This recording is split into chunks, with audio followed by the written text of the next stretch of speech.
alcanzado los 16.836 millones de euros en venta, y esto confirma que las exportaciones vuelven a ser una palanca de crecimiento tras una época de crisis como la que ha provocado la COVID-2019. De los casi 17.000 millones, en torno al 10% han ido a parar a Asia, y dentro del continente el país que lidera el ranking es China. En estos 6 primeros meses se han alcanzado unos 538 millones de euros, seguido de Japón, que la factura exportadora a Japón fueron unos 326, y después Corea del Sur con 147. En el día de hoy trataremos un tema fundamental para garantizar las exportaciones tanto de import como de export con China, y analizaremos algunas de las claves que permitirán que las empresas puedan redactar sus contratos y los términos de estos contratos con mayores garantías y seguridad. Por mi parte nada más, esperamos que este seminario os sea de gran utilidad. Le paso la palabra a nuestro director Manuel León. Gracias. Buenos días, Paola, buenos días a todos. Muchas gracias por estar hoy en esta sesión. Es una sesión que nos ha sorprendido el éxito de convocatoria que ha tenido, aunque durante todos los años que llevamos operando la oficina de Stenda en China, pues teníamos siempre la espina clavada de querer tocar estos temas prácticos, porque vemos que recurrentemente se dan malentendidos o vemos que hay cosas que se podrían hacer mejor a la hora de contratar operaciones de import-export con China. En este sentido, pues antes de dar paso a Daniel, yo simplemente quería hacer unas consideraciones formales al abordar las operaciones de importación y exportación con China, de ciertas cuestiones que se nos han venido dando recurrentemente en consultas planteadas por ustedes y que consideramos de interés, ¿no? En primer lugar es que de forma previa a establecer cualquier negociación o a abordar la entrada al mercado chino, tenemos que tener en cuenta algunas consideraciones formales previas, tales como pueden ser las barreras no arancelarias que pueda existir en el mercado, tales como, por ejemplo, las autorizaciones administrativas, ¿no? En el caso, por ejemplo, de los bienes agroalimentarios, tenemos la situación de ciertos rubros en los que hace falta estar inscrito en una serie de listados validados por la Administración española, pero posteriormente autorizados por las autoridades chinas. Y esto es algo que, en primer lugar, tienen que tener presente que puede ser un requisito necesario. Además de, posteriormente, lo que sería ya la inscripción en un registro de exportador o, en su caso, su importador, también en el registro de importadores para poder realizar las operaciones y pasar los productos por aduanas. Por tanto, esto es un tema inicial que tienen que tener en cuenta, de que antes en ciertos rubros, como pueden ser, por ejemplo, los lácteos, el porcino, la leche infantil, es necesario, productos de la pesca, es necesario estar primeramente autorizado administrativamente a operar con China. Por otro lado, tenemos las regulaciones por producto que les pueden dejar fuera del comercio con China. Por ejemplo, los estándares fitosanitarios, los estándares de calidad de cada producto. Por ejemplo, en el caso del aceite de oliva, pues como varios de ustedes son del sector, pues saben que hay un estándar propio que no es de por sí idéntico al estándar del COI o al estándar de la Unión Europea, aunque en cierta manera conserva una gran parte común, pero donde luego, por ejemplo, se incluyen o se piden requisitos que no se piden en el comercio con otros países. Por ejemplo, en el comercio al granel de aceite de oliva se pide certificados fitosanitarios, cosas que en otros mercados no se suelen pedir. Otra cuestión previa que deberían tener presente antes de comenzar a abordar cualquier negociación con el mercado chino es el registro de marca. Daniel les ampliará información en ese sentido, pero creo fundamental que antes de plantearse venir a una feria, plantearse mandar un catálogo, una muestra, tengan la marca debidamente protegida en China. No quiero entrar más en esta cuestión porque ya Daniel les explicará más más en detalle pues, por qué el registro de marca que tengan ustedes en España a través de la Oficina Internacional de Patentes y Marcas, pues es mejor que sea complementado con un registro local dentro de China. Durante la fase de negociación, temas que solemos ver es el tema de la verificación de clientes o proveedores. ¿Cuántas veces hemos visto el caso de una empresa que está importando una mercancía y que la mercancía no le llega o le llega defectuosa y todo el documento que tiene es una proforma aceptada, emitida por una empresa china con un nombre en inglés, firmada por una tal Jenny o Cindy y con un sello que no se corresponde con lo que viene siendo un sello legal en la República Popular de China? Claro, posibilidades de reclamar con ese soporte documental muy complicadas. Por tanto, Daniel entrará especialmente en ese tema para también comentarles las explicaciones debidas y decirles que por la parte nuestra de Stenda nosotros recibimos habitualmente consultas en este sentido para verificar proveedores o clientes. No tenemos una gran información, un gran acceso a información, sobre todo financiera, porque es un tema bastante regulado en China, pero sí tenemos una suscripción a una base de datos en la que podemos sacar datos básicos registrales de las sociedades chinas y, por tanto, decirles, esta sociedad, el administrador legal es este, está constituida en este año, en fin, no tiene litigios y demás, y bueno, pues por lo menos darles unas orientaciones básicas. Pero es fundamental que tengan un soporte documental válido con el nombre de la empresa en chino, con el sello de la empresa y con la firma por lo menos de una persona en chino, la firma en chino, no con sepan que todos estos nombres tipo, yo también tengo un nombre en chino, que no es legal realmente, cualquier nombre en inglés que se dé, tanto una empresa como un empleado de una empresa, no deja de ser en cierto modo un apodo, ¿no? con dudosa validez legal a la hora de ejecutar.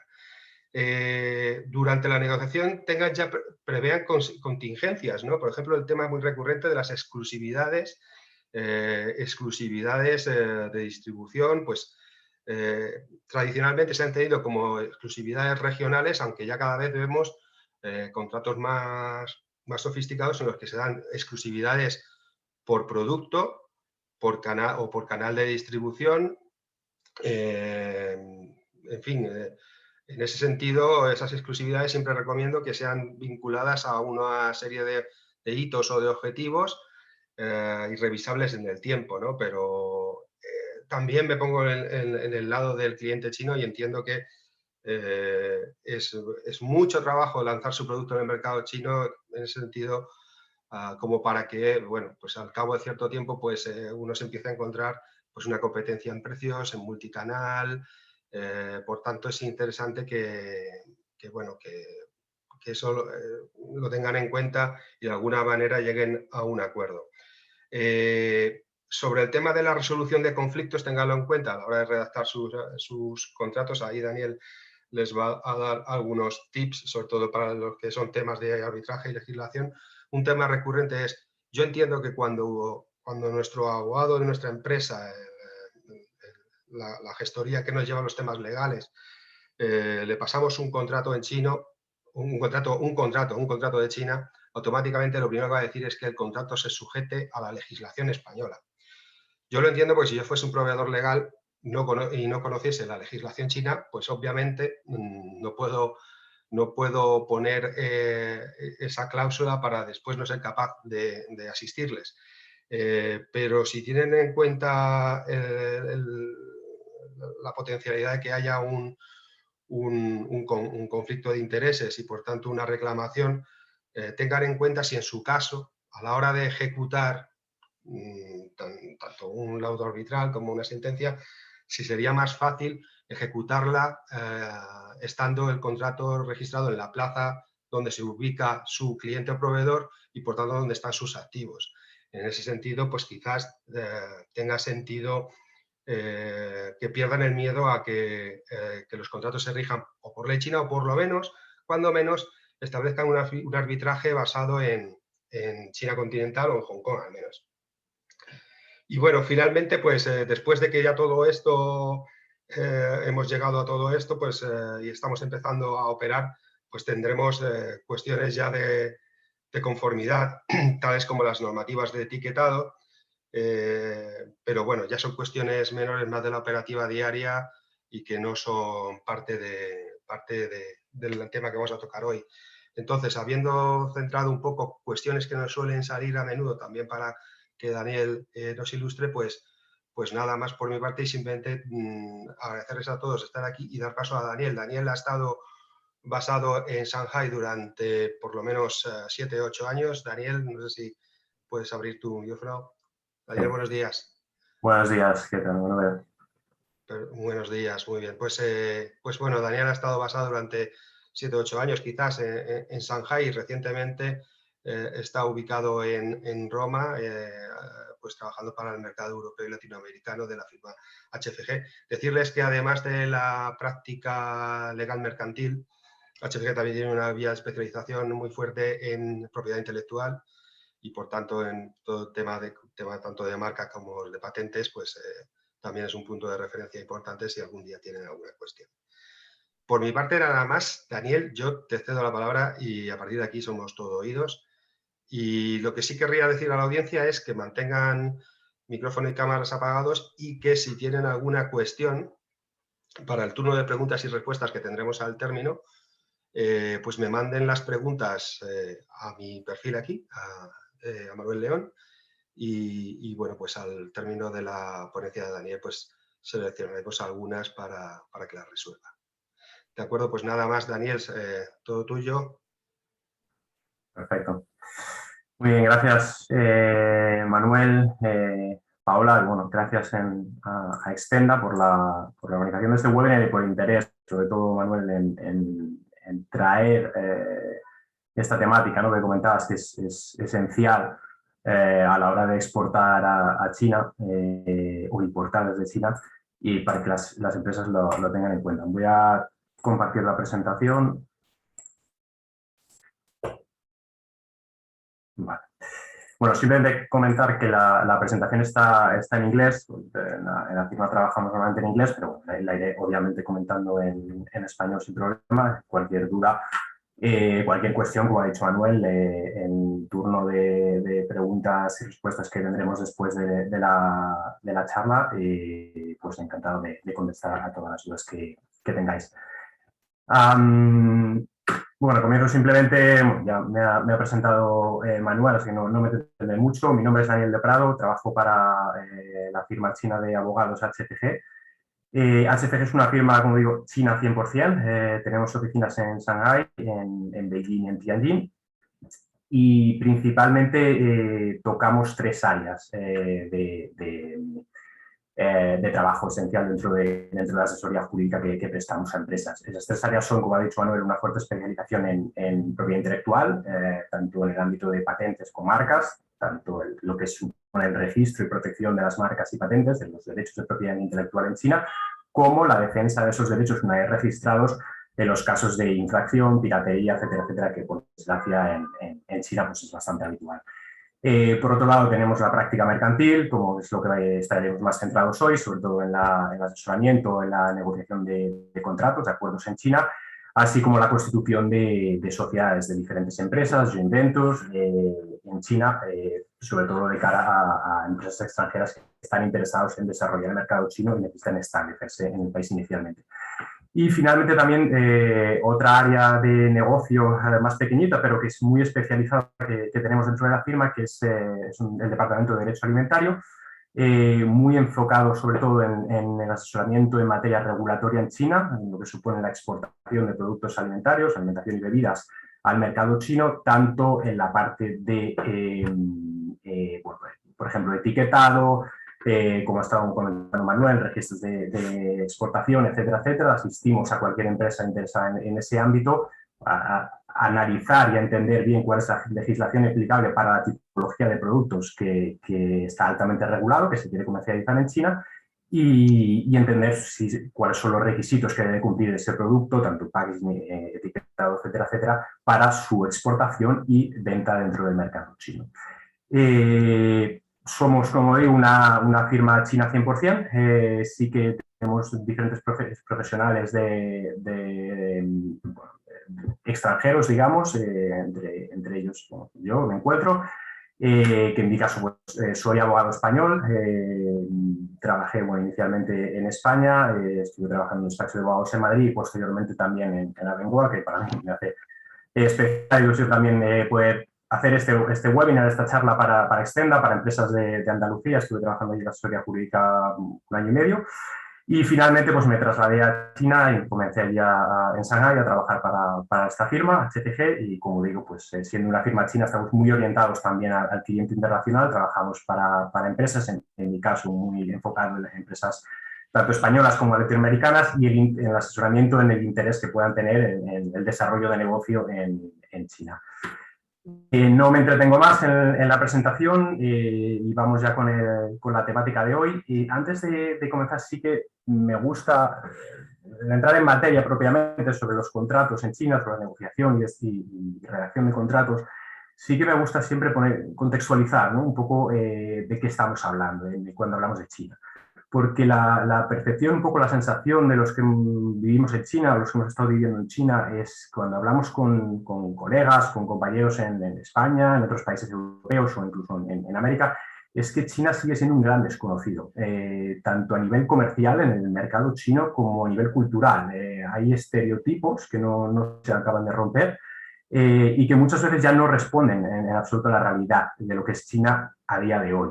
Entonces, siempre me gusta comenzar, pues cuando organizamos seminarios, webinars como este, charlas, trayendo a colación un párrafo que escribió mi compañero Nicola Porti, que es el responsable del Departamento de Derecho Alimentario en la oficina de Shanghái, y que en el prólogo de su libro sobre introducción al derecho alimentario en China, pues escribía, no sé, lo voy a leer literalmente porque merece la pena y es una explicación muy precisa y gráfica de lo que nos podemos encontrar en China, ¿no? Y él dice que el error más grave, y bueno, desafortunadamente también el más común, y es cierto, en el que se puede incurrir al iniciar el desarrollo de un negocio y proyecto en China es subestimar las enormes diferencias existentes con respecto a nuestros países u otros mercados emergentes. China es diferente y esto es algo esencial que comprendamos. Es un mundo aparte y en muchos sentidos se caracteriza por una complejidad sin parangón y unas peculiaridades distintivas únicas. Y por lo tanto, ahora más que nunca no hay espacio a la hora de desarrollar negocio en China para la improvisación. No comprender o no entender esta idiosincrasia, estas diferencias, pues nos supondrá perder la batalla de antemano, ¿no? En cualquier proyecto que se inicie en este país. Por lo tanto, por este motivo es muy importante que tengamos en cuenta que no podemos ir a hacer negocios en China, no podemos vender nuestros productos en China, no podemos incluso comprar de proveedores de China de la misma forma, siguiendo las mismas prácticas y la misma forma de trabajo que lo hacemos en Europa, en Estados Unidos o en Latinoamérica. Tenemos que ser conscientes de las diferencias y de las particularidades y la idiosincrasia, tanto a nivel jurídico como a nivel comercial, que nos vamos a encontrar en China. Creo que hay un micrófono abierto, no sé si puedes... gracias. Y bueno, me gusta utilizar esta fotografía o esta diapositiva para ejemplificar un poco, ¿no? lo que supone las diferencias de China, como el mercado chino explicado de forma gráfica, ¿no? Y es que, bueno, es verdad que yo creo que muchas empresas y ahora mismo desde España se ve como China, ya desde hace tiempo, como absolutamente un mercado, una joya, ¿no? Como un mercado con un potencial comercial inmenso, pero lo que no se percibe muchas veces es que también el mercado chino puede ser una jungla, literalmente, donde es necesario ser muy consistente y ser consciente de que tendremos que defender nuestros productos y nuestros derechos de muchos obstáculos que nos van a surgir en el desarrollo de nuestro negocio allí, ¿no? Y muchas veces, ahora, bueno, organizamos webinars, ¿no? por la pandemia. Pero antes, cuando organizábamos estas charlas in situ, cuando delante de la gente, un poco yo miraba, ¿no? Cuando utilizaba esta diapositiva, miraba un poco las caras de la gente y en muchas ocasiones siempre veía que me miraban un poco con cara de no creerme del todo, ¿no? De decir, bueno, no será para tanto, está exagerando, seguro que no es así. Y entonces me gusta utilizar esta segunda diapositiva en este sentido, que por desgracia, por la situación vivida a raíz de la pandemia causada por el coronavirus, pues hemos visto cómo no solo las empresas, pequeña y mediana empresa o incluso multinacionales, han tenido problemas para negociar en China, para comprar productos en China con proveedores, sino que han sido los propios gobiernos, a raíz de la pandemia, a raíz de la necesidad de comprar en China determinados productos sanitarios, quienes se han visto envueltos en situaciones muy complicadas con proveedores chinos en las que los propios jefes de gobierno regionales en España, incluso nacionales, bueno, pues hacían comentarios, ¿no?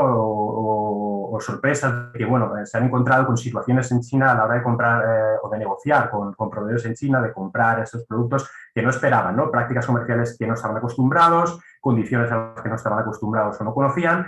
Y bueno, viéndolo un poco desde la perspectiva de los que sí que trabajamos allí, tenemos experiencia, ¿no? en conocer el mercado chino y cómo operan las empresas chinas, pues nos da un poco también de tristeza en el que no hubiera un asesoramiento, un conocimiento mejor, no hubiera un interés de desarrollarlo, ¿no? O de anticiparse a esas cuestiones y de entender lo que es China anticipadamente. Es verdad que la situación era obviamente extraordinaria, y el tiempo no sobra precisamente, pero bueno, es un ejemplo que nos pone de relieve, ¿no? Esta situación que nos hemos encontrado y que recalca más si cabe la necesidad de cualquier empresa, sea pequeña, sea mediana o grande, de anticiparse, de prepararse, de estudiar bien el mercado chino antes de realizar cualquier actividad allí, de entender dónde nos estamos metiendo y tratar de comprender culturalmente también cómo es China, cómo funciona China y cuáles son los conceptos que rigen la mentalidad china a la hora de trabajar.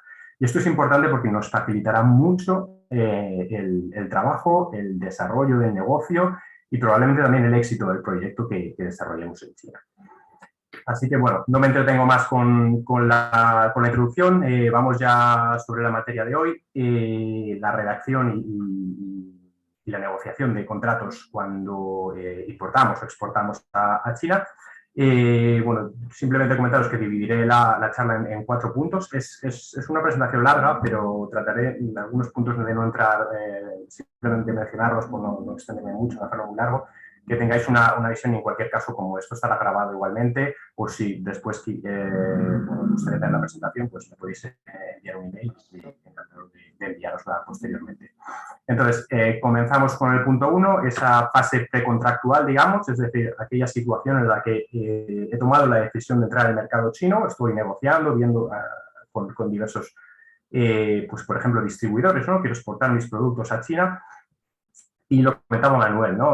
¿Cómo puedo verificar que estos distribuidores en los que voy a confiar o proveedores, si lo que pretendo es comprar determinados productos de empresas chinas, cómo puedo comprobar si puedo confiar en ellos, si son empresas de fiar, que me ofrecen unas garantías en el trabajo? Pues bueno, vamos a ver a continuación cómo verificar digamos, el legal status, la información básica de esa empresa con la que estamos negociando, como comentaba Manuel, y también qué tipo de irregularidades o qué problemática habitual suelen enfrentarse un poco las empresas cuando desarrollan negocio en China, ¿no? En este sentido. Entonces, en este primer punto, pues simplemente que conozcáis, que comprendáis, como ha dicho Manuel, que a día de hoy en China es relativamente sencillo. Hay bases de datos tanto públicas como privadas, pero también públicas, que ofrecen información de las empresas chinas, información esencial, como por ejemplo esta que podéis ver aquí, que es una base de datos pública del Estado chino. Es quizás lo que sería más asimilable al registro mercantil en España y que nos ofrece pues, datos, información corporativa de la empresa que estamos interesados. Podemos hacer la búsqueda y podemos utilizar o encontrar información no solo de corporativa, sino pues, de quién compone la empresa, cuál es su capital social, quiénes son los socios, quién es el representante legal de la empresa, un poco para que nos dé una idea de si esa empresa con la que estamos negociando efectivamente o la información que me hayan podido dar corresponde con la información que está registrada y si esa empresa está registrada, porque como veis luego, un ejemplo que pondremos, en muchos casos nos hemos encontrado con clientes españoles en que haciendo negocios en China con determinadas empresas, pues a la hora de ejecutar esa operación, han tenido un problema y cuando han acudido a nosotros nos han comentado, hemos hecho una búsqueda, nos hemos dado cuenta que ese nombre de la empresa en inglés que muchas veces les habían dado no existe. Básicamente estaban negociando con una empresa que no estaba registrada y no existía. Y esto, desgraciadamente, es mucho más común de lo que parece. Por lo tanto, esto es fácilmente chequeable, esta información se puede verificar y podemos al menos comprobar o tener una cierta información básica que nos ayude a verificar esa fiabilidad de la empresa con la que estamos negociando. Como digo, hay bases de datos tanto públicas, como estáis viendo, como privadas. Hay suscripciones que puede hacer, que podemos extender un poco ahora en la información que podemos obtener de esa empresa y nos dará una visión más completa de si realmente esa empresa es fiable o no en algunos otros aspectos, ¿no? Entonces, en cuanto al segundo punto que comentaba, ¿cuáles son esas irregularidades, ¿no? Que tenemos que prestar atención sobre esa empresa con la que estoy haciendo negocios, ese posible partner en China? Dependiendo un poco también del sector en el que nos encontremos, pero hay determinados sectores que están altamente regulados y para los cuales las empresas chinas necesitan de tener determinados permisos, cualificaciones para prestar, para poder vender los productos, por ejemplo, en el mercado alimentario, en el sector alimentario, por ejemplo, en el sector farmacéutico o médico o de cosméticos. Es decir, lo que tendremos que comprobar es si ese distribuidor al que le voy a vender mis productos en China realmente está autorizado en China para vender esos productos y que luego no me vaya a encontrar con sorpresas o me vayan a cargar a mí con la responsabilidad de haberlo chequeado antes. Por lo tanto, esto es fácilmente revisable igualmente. Y que sepáis que, bueno, pues simplemente esto, lo básico, que hay determinados sectores en los que hay una regulación específica y por lo tanto esas empresas chinas deben de tenerla y es importante que solicitemos la información a ellos de que nos aporten para poder chequear que efectivamente nos aportan, tienen estos permisos y pueden vender esos productos con total garantía. En este sentido, igualmente, otro de los puntos que tenemos que prestar atención es, y se puede comprobar, como decía, en estas bases de datos públicas y privadas que son disponibles en China, es que la empresa esté incluida en la lista negra. El gobierno chino ha definido ya desde hace años, y existe una lista negra de empresas, en la que aquellas empresas que han tenido o han realizado actividades ilegales, irregulares, específicas son incluidas en una lista negra, es decir, que no han cumplido con sus obligaciones a la hora de realizar las actividades comerciales o operativas. Por lo tanto, esto es chequeable igualmente, entonces es una de las primeras cosas a hacer y muy recomendable comprobar que esa empresa con la que estamos negociando no se encuentra incluida en una de estas listas negras y al menos nos dará, podemos eliminar, ¿no?, esa incertidumbre y nos dará una mayor información para ahondar en el desarrollo de negocio con esa empresa. Adicionalmente, igualmente podemos revisar o verificar si la empresa con la que estamos negociando ha estado envuelta en algún litigio a nivel judicial, en este caso hablamos, y cuál es la tipología, cuál es la causa que se dio para que esa empresa estuviera envuelta en un litigio. Obviamente, pues podemos estar hablando de la distribución de determinados productos en China para la venta y ya está envuelta en un litigio con un empleado suyo, pues estamos a un nivel laboral quizás no tiene una influencia muy relevante, pero si vemos que esa empresa ha estado ya envuelta en juicios, en litigios relativos a la ejecución de contratos, al incumplimiento de condiciones en los contratos y ha sido condenada por ello de forma civil, pues nos dará una idea de que a lo mejor esa empresa no es muy fiable o tiende a no cumplir con sus obligaciones contractuales. Por lo tanto, esto es uno de los factores que también podemos tener en cuenta, que podemos verificar por adelantado y nos ayudará a entender bien con quién estamos negociando. Y simplemente para ejemplificar de forma gráfica de lo que estamos hablando, pues es el caso que os ponía antes, el caso de un cliente español, que en este caso fue contactado por una empresa de Xi'an en China. Y este cliente sí acertadamente le solicitó que esta empresa china, en este caso nuestro cliente estaba comprando a este proveedor chino, estaba comprando una serie de productos. La empresa china le aportó el business license. El business license, lo que se llama el business license en China, es básicamente lo que en España sería el certificado de inscripción en el registro mercantil, es decir, un certificado que dé constancia de la existencia legal de esta empresa, la incorporación en China. Por lo tanto, nos lo enviaron, lo revisamos y lo que vimos es que esa empresa con la que está ofreciendo sus servicios a este cliente español había sido disuelta 2 años, un año antes, perdón, de la fecha en la que estaba negociando con nuestro cliente. Y simplemente, esto no es un caso aislado, no es algo que se repita de forma común, pero no es un caso aislado y hemos visto en otras situaciones muy parecidas en las que empresas con las que clientes están negociando de determinados acuerdos no existen, básicamente. Ya no están incorporadas o bien han sido disueltas, como este fue el caso. Por lo tanto, como digo, esta es información que se puede verificar, se puede chequear y es importante que lo hagamos de forma anticipada y lo tengamos en cuenta.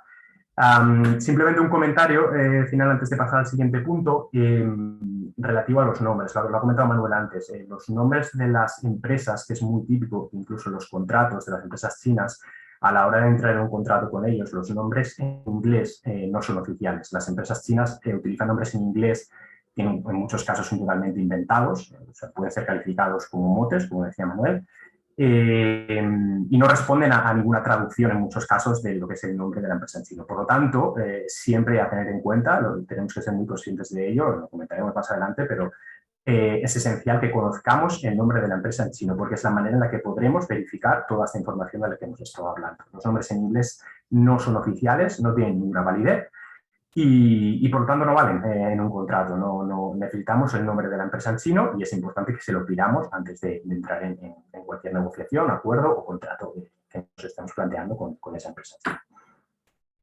chino. Bueno, continuamos entonces ya con lo que es propiamente la redacción y la negociación de contratos con una empresa china, es decir, pasamos a la situación en la que ya hemos negociado en esa fase preliminar todas las condiciones con mi proveedor, con mi distribuidor chino, según sea el caso, y nos encontramos en la situación ya de que queremos preparar el contrato para regular esa relación comercial que vamos a mantener a partir de ahora con este socio chino y por lo tanto, ser conscientes, y esto insisto mucho, y antes de ayer, el viernes, lo comento porque justo, bueno, además estaba pensando un poco en este webinar y recibimos igualmente una firma de abogados española con la que colaboramos, que nos comentó el caso de un cliente suyo en España, una empresa gallega, en este caso era, en el que no había elaborado ningún contrato. Había comprado una serie de productos a un proveedor chino, los productos nunca llegaron, el pago por esa compra se realizó y los productos no han sido recibidos aún. Cuando estuvimos revisando un poco la documentación, las comunicaciones que habían realizado con esta empresa china, nos dimos cuenta que no había ni siquiera un contrato, había determinadas órdenes de compra, habían cruzado emails, pero no había ningún contrato. Y lo comento porque me gusta resaltar la importancia de los contratos a la hora de realizar prácticas comerciales. Yo sé que en muchos casos pueden ser engorrosos, especialmente en China, donde a las empresas chinas no les gusta trabajar con contratos, o al menos con contratos largos, pero tenemos que ser conscientes de la importancia que eso puede tener si hay cualquier problema con el desarrollo de las operaciones comerciales o de las actividades comerciales que estemos realizando. Es esencial, es la forma en la que podemos protegernos y podemos regular todas las circunstancias, todos aquellos imprevistos que vayan a surgir durante el desarrollo de la relación comercial, y es la manera en la que tenemos que proteger nuestro interés, nuestro dinero y la reputación de nuestra empresa al desarrollo del negocio. Por lo tanto, es esencial que valoremos la realización de contratos con las empresas chinas cuando hacemos negocios en este país. Simplemente eso como introducción de este punto. Y ahora, ¿qué puntos dentro de un contrato debemos tener en consideración? ¿Qué puntos tenemos que tener en cuenta? Adaptados, como decía, a la idiosincrasia, a las particularidades del mercado chino y de la práctica jurídica china, para que, una vez que entramos en ese contrato, sea totalmente válido, regule todos los puntos que necesitemos y nos proteja de forma adecuada frente a cualquier eventualidad que pueda surgir en el desarrollo del negocio.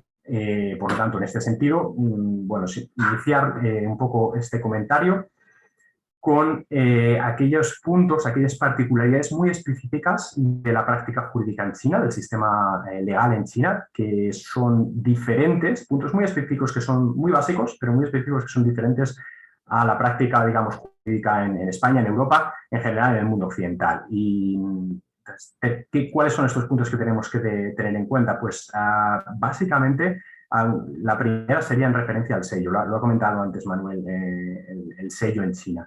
El sello en China es esencial. Si los que tengáis experiencia ya comentando o trabajando con China, con empresas chinas, sabréis de la importancia del sello y cómo las empresas chinas tratan, ¿no? estos sellos que podéis ver aquí de forma gráfica. Ese sello redondo, rojo, con la estrella en el centro, ya que el sello es el elemento que utilizan las empresas chinas, que según el sistema legal chino, otorga validez jurídica a los documentos, es decir, vincula la voluntad de esa empresa de entrar en un determinado acuerdo o negocio. ¿Cómo sucede esto en España? A través de la firma del representante legal o del apoderado de la empresa en un determinado contrato. Es decir, el apoderado, a través de la firma, tiene la capacidad de vincular a la empresa. Esto en China se realiza a través del sello. Y, por lo tanto, es esencial que cuando entramos en un contrato con una empresa china, esté sellado con este sello rojo, el sello que es el sello oficial de esa empresa china. Esto es esencial, porque si no, en sí mismo puede que nos encontremos con un contrato firmado y podemos haber hecho el contrato mejor del mundo, que no sabemos por quién está firmado dentro de la empresa china, por un comercial con el que podemos haber estado negociando, pero puede que al no estar sellado con el sello oficial de la empresa china, ese contrato no tenga validez jurídica, no sea ejecutable y por lo tanto no podamos, en caso de cualquier eventualidad, reclamar nuestros derechos ante un tribunal en China, por ejemplo. Por lo tanto, es esencial que conozcamos este punto. Los 6 contratos en China tienen que estar sellados con el sello oficial de la empresa china. Los nombres en chino, que es otro de los puntos que, bueno, ya lo he comentado simplemente, así que no lo voy a repetir, la importancia o la esencialidad de que tengamos el nombre de la empresa china en caracteres chinos, no en inglés. Las versiones originales de los contratos, esto es importante de cara a si surge cualquier problemática, algún problema ahora tenemos que ir a tribunales, esperemos que no, pero puede darse la situación de que tengamos que defender nuestros derechos frente a los tribunales chinos y por lo tanto aquí nos van a pedir el original del contrato. En la práctica comercial hay más a día de hoy con la imposibilidad de los viajes a China, o imposibilidad o la dificultad para viajar a China. Muchas veces los acuerdos que se firman se intercambian, ¿no? Por correo electrónico simplemente, escaneados, firmados, sellados, pero no se envían los originales y esto es uno de los puntos que es importante que lo tengamos en cuenta también. Nos va a costar un mensajero, 40, 50 euros, pero es muy conveniente que intercambiemos los originales firmados y sellados de los contratos en los que se ejecuten por parte de ambas empresas. Por lo tanto, que tengáis esto en cuenta también, que lo consideréis porque es importante que lo hagamos. Y finalmente, pues que tengamos un acuerdo bilingüe, un contrato en versión, si bien generalmente suele ser inglés-chino, pues español-chino, aunque no es habitual, pero sí que esto va a facilitar mucho el trabajo, digamos, la negociación con el partner chino, con el socio chino, y también evitará malentendidos a futuro con la regulación expresa en el contrato. Pasamos al siguiente punto, la negociación de los términos, digamos, o de las modalidades de pago más comunes en China. Aquí es cierto, y bueno, los que estéis acostumbrados o trabajéis ya con China lo sabréis, ¿no? Bueno, la variedad de opciones son grandes y muchas veces no están tanto sujetas a negociación como a la aceptación, ¿no? Por parte de la empresa china de los métodos de pago. Pero bueno, simplemente porque los conozcáis de forma muy breve, no los mencionaréis. Bueno, una de las posibilidades es ese pago cuando se entregan los documentos de shipping, los documentos de envío de la materia, de los productos que se pueden haber comprado en China, por ejemplo, en los que en ese momento el vendedor, si estamos hablando de que el vendedor es una empresa china a la que le estoy comprando productos para que voy a distribuir en España, por ejemplo, enviará esa documentación, ese bill of lading, de que los productos ya han sido cargados y por lo tanto se han enviado. En ese momento deviene la obligación de pago para el comprador y por lo menos nos está asegurando o nos permite asegurar que esos productos ya están cargados y por lo tanto los voy a recibir y en ese momento ejecuto el pago. Otra de las opciones, y probablemente la más habitual, se puede seguir pues, como la opción anterior que he comentado, pero estableciendo diferentes fases de pago, ¿no? Es decir, puede haber un pago inicial a la firma del contrato, que es muy habitual, puede ser el 25%, el 30%, el 20%, depende de la negociación que llevemos a cabo, y posteriormente el término o el pago de esa última cantidad o de la cantidad intermedia y luego una final puede realizarse tanto, por ejemplo, cuando se cargan los productos en el barco, o bien cuando se reciben los productos en destino, si es así como se ha negociado. Como digo, esto está sujeto a negociación, los que trabajáis con el comercio internacional lo sabéis muy bien, pero bueno, un poco porque lo podéis tener en cuenta. Otra de las opciones, esta que comentaba finalmente también, el pago cuando se reciben los productos, es decir, la recepción de los productos cuando deviene la obligación de pago. El pago en la entrega, pero esto es muy importante tener en cuenta el pago en entrega, cómo se regula la entrega dentro del contrato, es decir, cuando se considera que se han entregado los productos, porque esa entrega puede considerarse hecha cuando, por ejemplo, el vendedor, si estamos hablando de un vendedor chino al que le estoy comprando productos, ha entregado los productos ya o ha cargado los productos en el barco. En ese momento se puede considerar la entrega hecha, hay una transmisión del riesgo y una transmisión de la propiedad de esos productos ya, y desde ese momento se considera que esos productos han sido entregados, por lo tanto, devienen de obligación de pago y además asumo los riesgos de el envío de los productos. La entrega puede ser considerado también cuando los productos arriban en destino, por ejemplo, en España.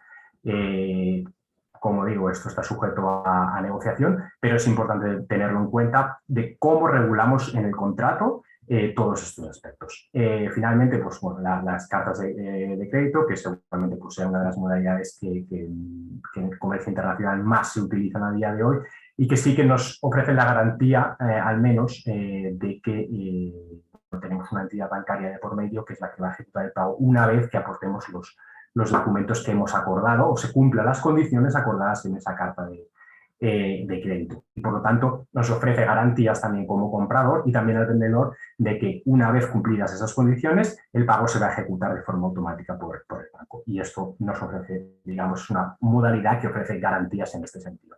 Simplemente mencionar un aspecto en este sentido que lo tengáis en cuenta y que no es tan habitual en China, que son las garantías bancarias en los contratos. Garantías bancarias, por ejemplo, el primer requerimiento, que es muy habitual en los contratos de compraventa, es decir, si tú no cumples con las obligaciones, inmediatamente yo puedo exigir al banco que ha aportado, que ha dado esa garantía, el pago de la compensación que hayamos acordado en el contrato. Esto no es habitual en China, si bien sí que lo es en la práctica comercial internacional. En China no es nada habitual, por lo cual, por lo menos que sepamos que no debemos esperar que los socios chinos, que las empresas chinas acepten esta condición, porque no es nada habitual. No quiere decir que no se dé, sí que hay contratos en los que se incluyen, también depende un poco del volumen, la escala de los contratos, pero no es habitual en la práctica comercial en China y por lo tanto no debemos esperar que las empresas chinas acepten esta condición. Me vas a permitir un traguito de agua.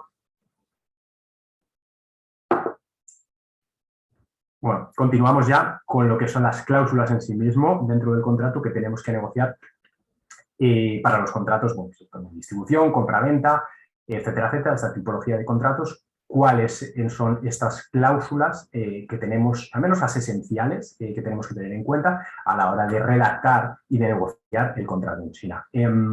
Fundamentalmente, bueno, aquí tenéis un poco el índice de estas cláusulas, ahora las iremos viendo una a una. Pero fundamentalmente, como digo, desde una perspectiva general, simplemente 4 puntos básicos que tengáis en cuenta y que si os salís de esta charla, de este webinar un poco, al menos teniendo estas reglas, el entendimiento de esto en la cabeza, recordándolo para futuras negociaciones con empresas chinas, pues ya habremos ganado mucho. Y es que los contratos con empresas chinas y en China, la práctica jurídica comercial en China, han de ser sencillos, claros y precisos. Es decir, tenemos que evitar contratos, por ejemplo, de tipo anglosajón, que no es que yo tenga nada en cuanto a esta tipología de contratos, son jurídicamente maravillosos, la técnica jurídica que utilizan, pero son contratos muy extensos, con una regulación detallada a un nivel extremo. Hablamos muchas veces de contratos de 30, 40, 50 páginas que no funcionan en China. El proveedor chino, el distribuidor chino no nos lo va a afectar. Y por lo tanto tenemos que ser conscientes de que tenemos que utilizar contratos sencillos y directos, que regulen de forma completa todas las obligaciones y derechos, todos los riesgos que pueden surgir en la operativa del negocio, pero que sean lo más sencillos en su regulación posible. Por lo tanto, esto es algo que tenemos que tener en cuenta y es esencial para que las negociaciones del contrato funcionen. Vayamos a lo básico. Establecer obligaciones claras dentro del contrato. ¿Quién debe hacer qué? ¿Cuándo lo debe hacer? ¿Cómo lo debe hacer? ¿Cuánto se debe enviar? Todos estos puntos, por muy básicos que parezcan, es la esencia de lo que debemos regular. Y debemos proteger los riesgos que son inherentes a la ejecución de esta operativa, pero sin extendernos, digamos, en regulaciones adicionales que pueden complicar el entendimiento del contrato. Por ejemplo, también podemos añadir los penalties, las sanciones, digamos, en caso de incumplimientos o por ruptura de las obligaciones en el contrato. Es una de las condiciones muy recomendables a ser incluidas, ya que suele funcionar en la práctica bastante bien con las empresas chinas. Es decir, si establecemos que si tú incumples una determinada obligación, que por ejemplo de entrega de las mercancías en un determinado día, lo que puedo hacer es establecer un penalty, establecer una sanción de pago de una determinada cantidad en base a los perjuicios que el retraso en esa entrega puede causar, ¿no? Es verdad, y es importante tener en cuenta que esos penalties pueden ser moderados en caso de que tengamos que ir a vía judicial, pueden ser rebajados, pero simplemente de forma coercitiva ya está actuando para que el partner chino sea consciente de ello, sea consciente de las consecuencias del incumplimiento de esos contratos. Una mención muy breve simplemente a las órdenes de compra, a las purchase orders, y es que si bien pueden ser aceptables como contrato, es lo que comentaba al principio, deben incluir todos los puntos esenciales o los elementos esenciales para que un acuerdo sea considerado un contrato y sea vinculante jurídicamente, ¿vale? Entonces, si trabajamos con órdenes de compra, es muy importante que seamos conscientes de esto, que la orden de compra incluya todos los detalles, todos los elementos necesarios para que, en caso de que tengamos algún problema, podamos reclamar con fiabilidad, con claridad, esto frente a un tribunal de arbitraje o frente a la contraparte, simplemente para hacer ver que efectivamente eso es un contrato que tiene que cumplir y que las condiciones están claras, al menos las que se han incumplido. Esto, bueno, simplemente como comentaba, como resumen de aquellos puntos básicos, al menos a tener en cuenta a la hora de negociar un contrato con un distribuidor chino.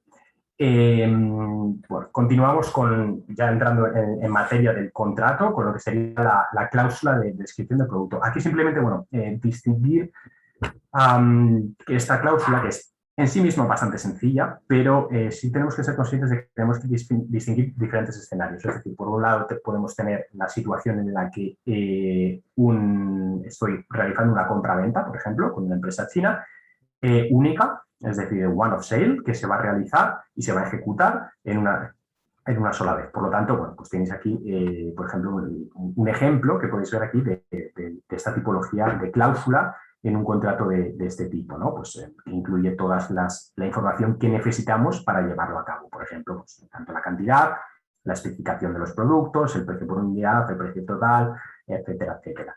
Esto nos servirá para que tengamos claro todos los elementos que configuran el producto que debemos recibir y cuándo o cómo debemos recibirlo.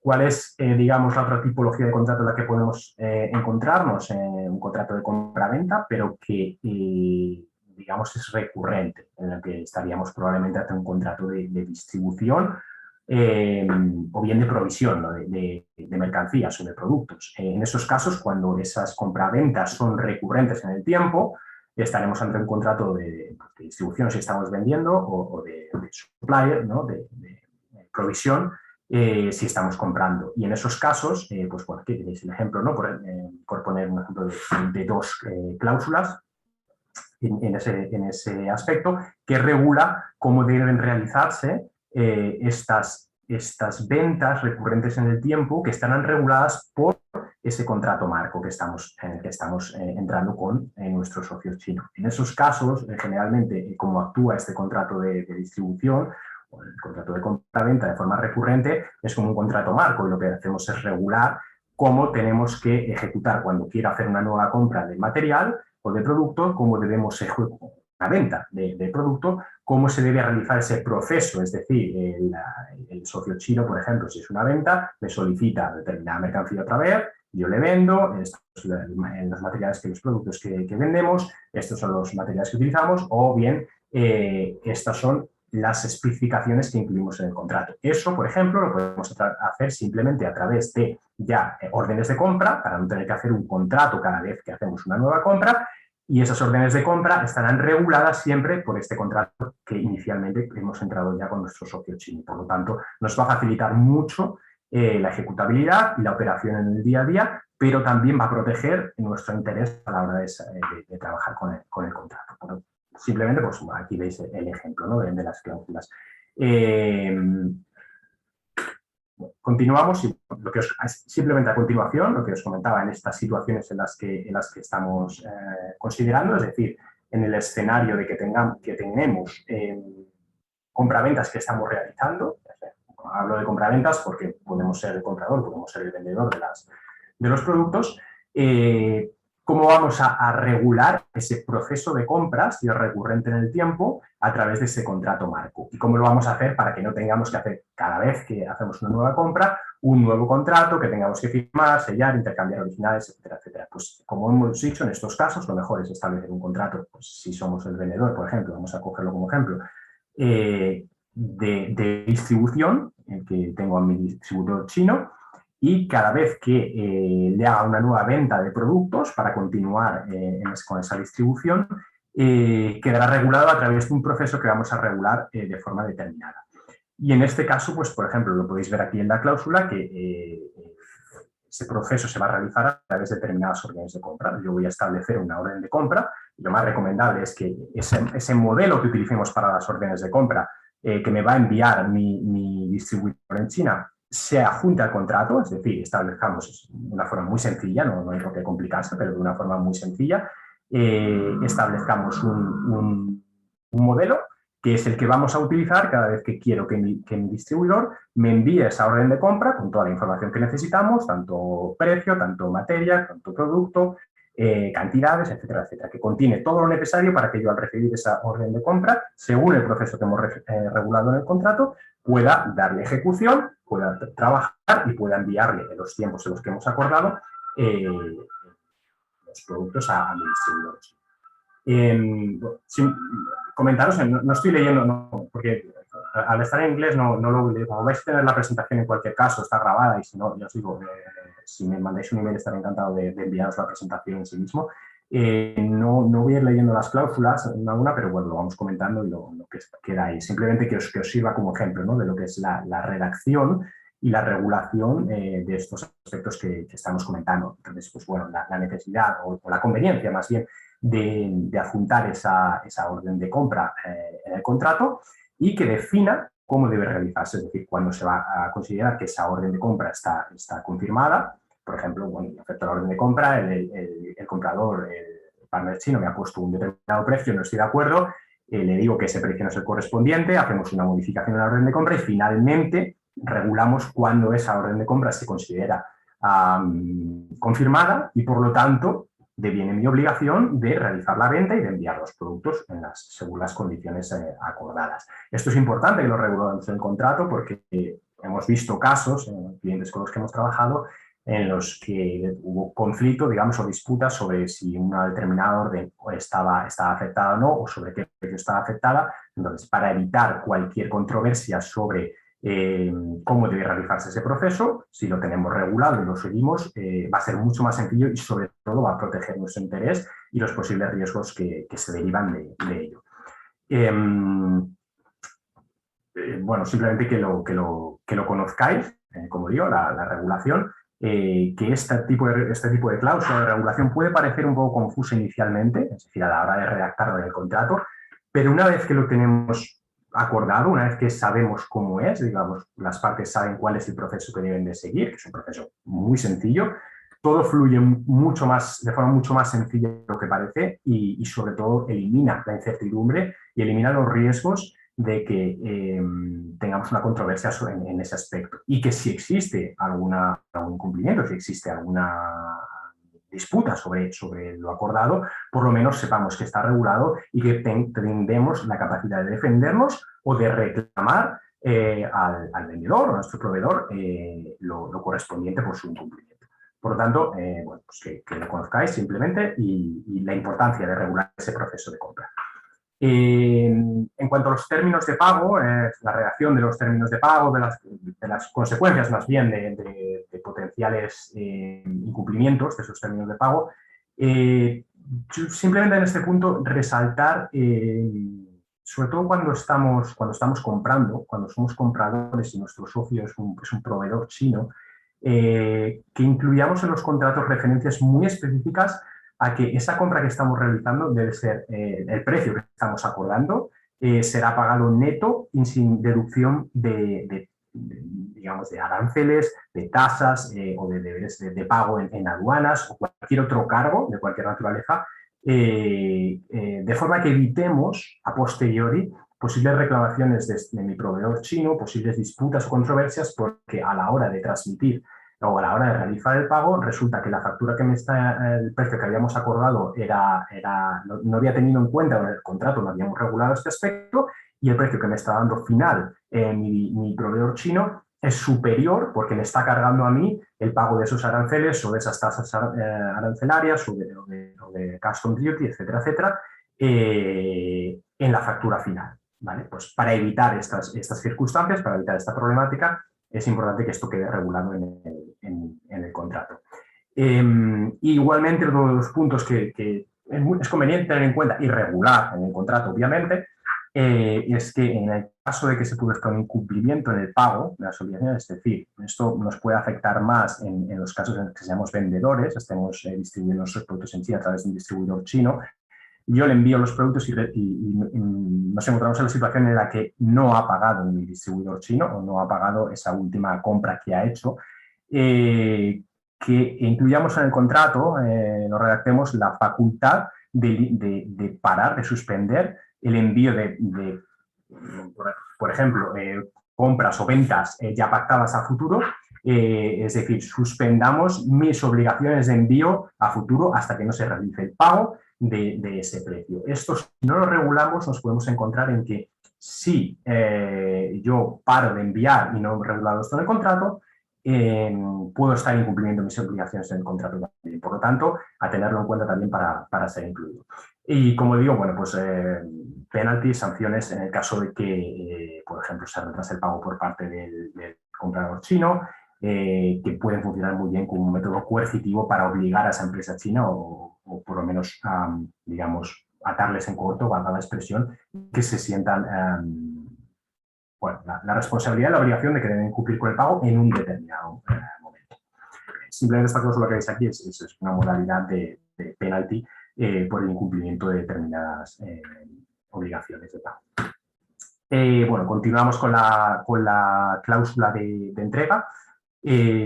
Simplemente, pues, bueno, debemos dejar claro cuáles son, si vamos a utilizar Incoterms, dejar claro cuál es el Incoterm aplicable, en qué versión, y esto ya, digamos, sí es muy recomendable porque obviamente regulará todos los aspectos básicos de la entrega, el Incoterm. Pero si no utilizamos Incoterm, sí que tendremos que regular cuáles son todas esas condiciones de entrega, cómo se va a realizar, cuándo se va a realizar, y especialmente cómo se regula la transmisión del riesgo del comprador al vendedor y también de la propiedad sobre los productos. Por lo tanto, nuestra recomendación es trabajar con Incoterms porque deja muy claro cuáles son las condiciones aplicables a esa entrega.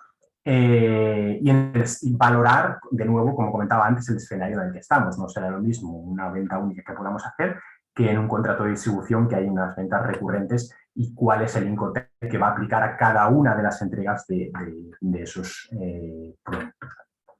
En este caso, pues no voy a entrar, como digo, a leer toda la cláusula, luego tendréis tiempo de analizarlo más detenidamente si queréis, pero bueno, hay una serie de requerimientos, una serie de particularidades que hay que tener en cuenta, tanto cuál debe ser a la hora de la entrega y a la hora yo de recibir los productos según las condiciones que hayamos pactado. Por ejemplo, el packaging, ¿no? Cuál es el embalaje que esos productos deben de llevar, que hemos acordado que me exige mi distribuidor o mi proveedor, o yo necesito para comercializar los productos. Por ejemplo, bueno, las condiciones de fecha específicas en cuanto a la entrega de los productos en una determinada fecha por los daños o los perjuicios que puede causarme si mi partner, mi socio chino, no cumple con la entrega de esos productos a tiempo. Los Incoterms que hemos mencionado, perdón, que regularán la transmisión, los riesgos durante toda la operación de entrega de los productos. Bueno, y otra serie de cuestiones específicas que podéis ver aquí y que tenemos que tener en cuenta y regular a la hora de redactar y de negociar el contrato con nuestra contraparte. Sin más, bueno, esto es la cláusula, digamos, o de las menciones que hago referencia a lo que es la cláusula de entrega. Y uno de los puntos importantes también, y muchas veces que suele ahorrar mucha problemática a futuro a la hora de hacer la ejecución, digamos, de las actividades o en la operación ya de la compraventa de los productos, es incluir una obligación de inspección de esos productos que estoy comprando o que estoy vendiendo en la entrega, y especialmente si lo estoy comprando, obviamente, porque si yo soy el vendedor, quizás ese interés puede venir por parte del comprador chino que quiera comprobar que, bueno, pues, que los productos entregados cumplen con las especificaciones acordadas, etcétera, etcétera. Pero si yo soy el comprador, si lo que estoy trabajando es con un proveedor chino, es esencial que regulemos, incluyamos que valoremos en el contrato cómo debe realizarse esa inspección de los productos previo a la entrega. Es decir, y vuelvo a lo mismo, entrega debemos definir el contrato de forma clara y expresa cuando se considera que se realiza la entrega, porque puede ser, en la práctica, pues, según nos viene a la mente, podemos coloquialmente estar hablando, entendemos que la entrega es cuando se nos entregan los productos, pero no tiene por qué ser así. Y en muchas ocasiones no es así. De hecho, si trabajamos con un Incoterm FOB, por ejemplo, esa entrega se considera hecha cuando se cargan los productos en el barco para su entrega. Por tanto, esa inspección deberá tener lugar en el puerto de origen de los productos y deberemos a lo mejor contratar una empresa en origen que realice una verificación, un chequeo de que esos productos cumplen con las condiciones o con las especificaciones y calidad que hemos acordado en el contrato. Y esto es esencial de cara a prevenir problemáticas futuras, que lo vemos en muchos casos, de que cuando recibo los productos en destino, me doy cuenta de que no cumplen la cantidad, vienen menos, no cumplen determinadas especificaciones técnicas, hay ciertos requisitos que no están ahí y tengo que empezar un proceso de discusión y de recursos, de reclamaciones más bien, con el proveedor. Por lo tanto, esencial y muy importante incluir esa obligación de inspección antes de la entrega de los productos para comprobar que están bien. Y si no están bien, como podéis ver aquí en la cláusula, regular el procedimiento que se debe seguir para presentar esta reclamación al proveedor. Es decir, entrega los productos, detecto que hay alguno de los requisitos que no se cumple, pues yo le comunico esto al proveedor según la forma establecida en el contrato y en base a ello pues vamos a iniciar reclamaciones o digamos la compensación que hayamos acordado en el contrato para que el distribuidor, por ejemplo, en 3 días pues aporte el proveedor aporte unos nuevos productos en recambio de aquellos que eran defectuosos, o si la cantidad no es la correspondiente, que aporte los que falten. La casuística es variada, pero lo esencial es que establezcamos esa obligación de inspección y que nos ayudará a resolver mucha de la problemática que vemos habitualmente en los contratos, especialmente con China.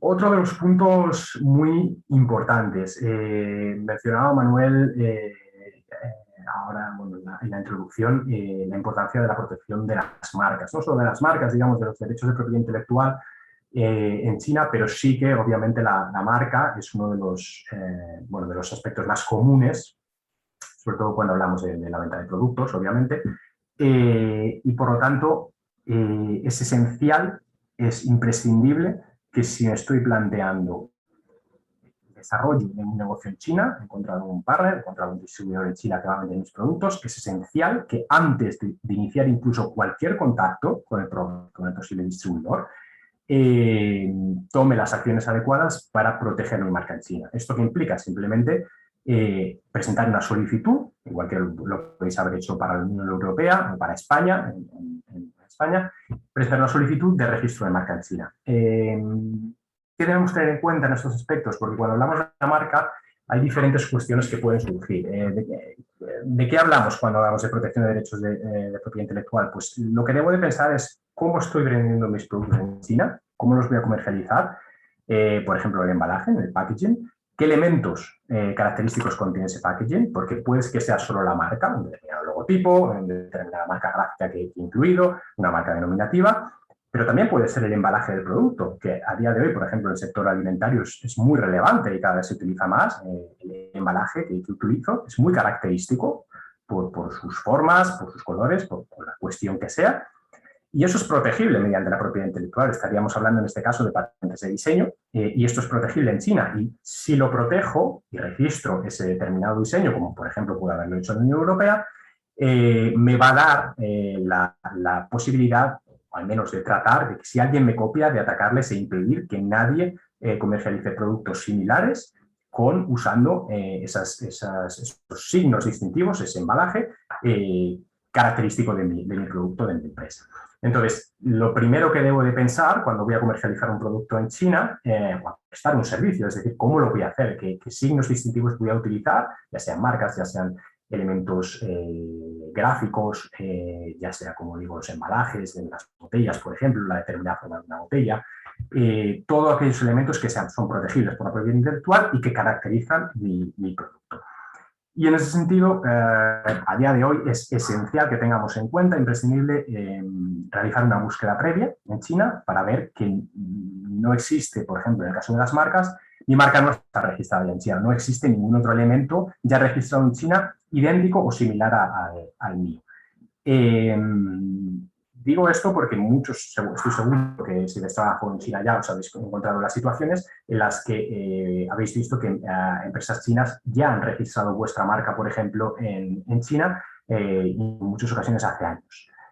Aunque obviamente sin vuestra autorización, sin vuestro conocimiento. Estas son situaciones que si bien en el presente están viniendo a menos, son situaciones muy habituales, incluso llevadas a cabo por los propios distribuidores de los productos en China, que sin tener el consentimiento de la empresa extranjera han registrado la marca en China, muchas veces con fines de aprovechamiento, luego de dejar de trabajar con esa empresa extranjera, continuar vendiendo esos productos bajo esa marca porque ellos han obtenido el registro de la marca.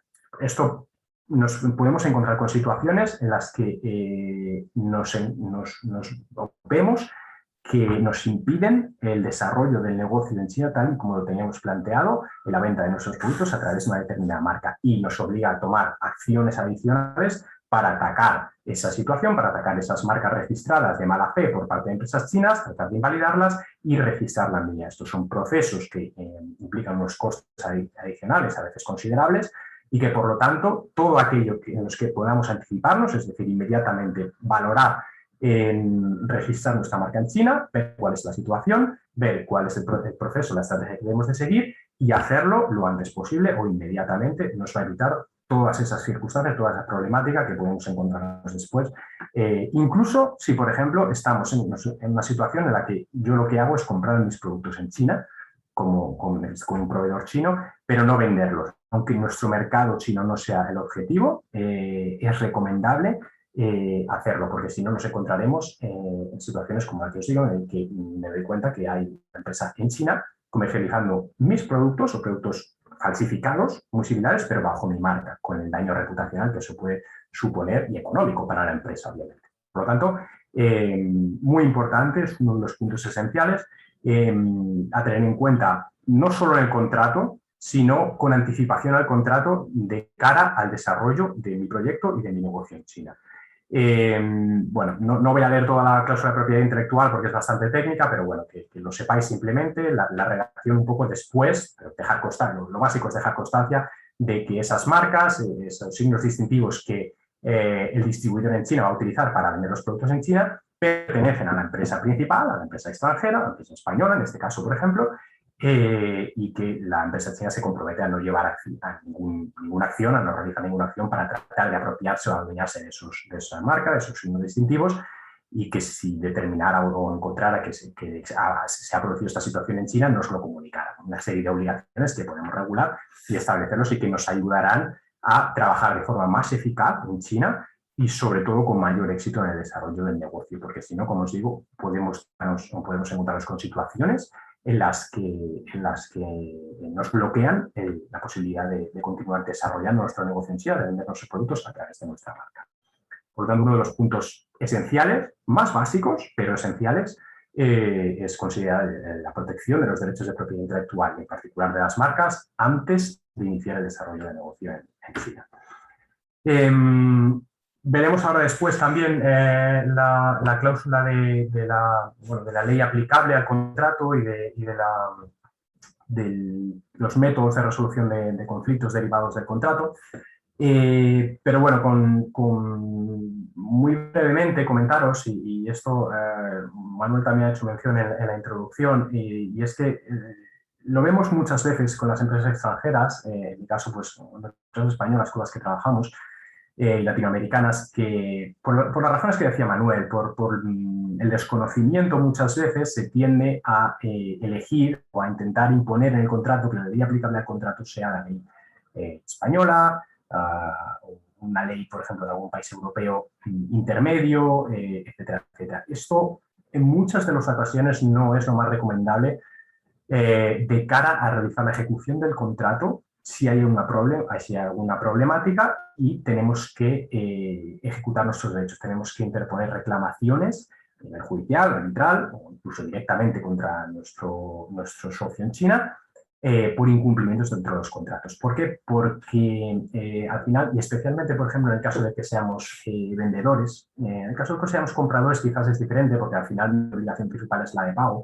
pero si somos vendedores, si la contraparte, que es la que tiene la obligación de pago, que al final es la principal, que nosotros queremos recibir, no paga, y en incumplimiento de esa condición, necesitamos actuar contra ellos y necesitamos actuar contra una empresa china. Por lo tanto, lo más efectivo en ese caso es acudir a China para demandar, por ejemplo, por el incumplimiento del contrato a la empresa china. Si tenemos una ley española que rige el contrato y un tribunal español, nos vamos a encontrar con que tendremos que interponer la demanda en un tribunal español y después, aunque seamos exitosos y condenen a la empresa china por el incumplimiento del contrato, vamos a tener que ejecutar esa decisión judicial en China, lo cual es bastante complicado en ocasiones. Se puede hacer, obviamente, pero es un procedimiento adicional y más complicado. Por lo tanto, si lo que somos son vendedores, la recomendación principal es que lo más efectivo es poner ley aplicable china y establecer que los tribunales o los de arbitraje o tribunales judiciales que resuelvan de las cuestiones, digamos, de disputa en el contrato, sean, si bien los tribunales chinos o, en otras ocasiones, los tribunales, por ejemplo, también arbitrales de otras jurisdicciones. Cuidado con esto también, con los tribunales arbitrales de otras jurisdicciones, porque si somos una pequeña o mediana empresa, si somos una empresa multinacional y los contratos en los que llevamos a cabo, con los que operamos, una escala muy alta, y estamos hablando de cantidades de dinero muy grandes, o digamos estamos ante contratos con complicaciones técnicas jurídicas importantes, sí que puede ser recomendable acudir a jurisdicciones como Hong Kong, como Singapur, o como la Corte de Arbitraje de París, por ejemplo. Pero estas situaciones, estas cortes de arbitraje son tremendamente caras y lo que nos podemos encontrar en muchos casos, por eso menciono pequeña o mediana empresa, es que tenemos un tribunal de arbitraje, por ejemplo, en Hong Kong, tenemos una empresa china, el distribuidor chino, que ha incumplido el pago de determinadas cantidades, le quiero demandar, quiero recuperar ese dinero y además obtener una compensación, y me doy cuenta que ese trámite arbitral, ese procedimiento arbitral que necesito llevar a cabo para ejecutar mis derechos en el contrato, me va a costar ese procedimiento cercano a los $200.000. Y resulta que la cantidad que estoy reclamando son $50.000, por ejemplo, por ponerle un ejemplo.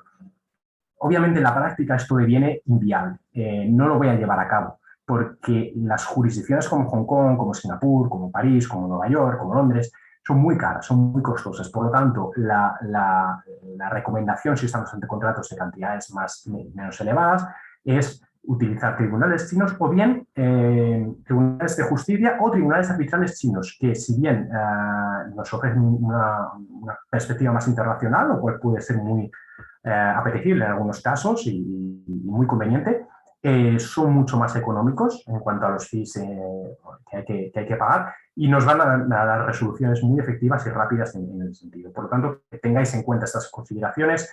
No siempre lo mejor es acudir a tribunales de Hong Kong, Singapur o España, sino que hay que valorar cada caso concreto, cuál es la situación y en base a ello tomar la mejor decisión, un poco con estos puntos que hemos comentado, ¿no?